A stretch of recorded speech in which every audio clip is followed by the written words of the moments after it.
Cramming for upcoming exams? Here's a quick guide to help you master the art of extreme last-minute studying. Step 1. Prioritize and identify essential topics most often covered in the exam and focus on those. Step 2. Break the remaining time down into realistic chunks. Step 3. Use brain power methods. Mnemonics, flashcards, or mind mapping can be useful. Step 4.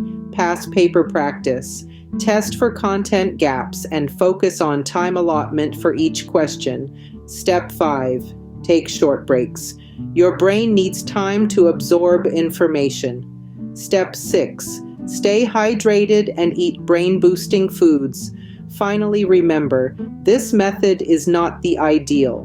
Start studying earlier next time to reduce your stress. But now, go ace that exam.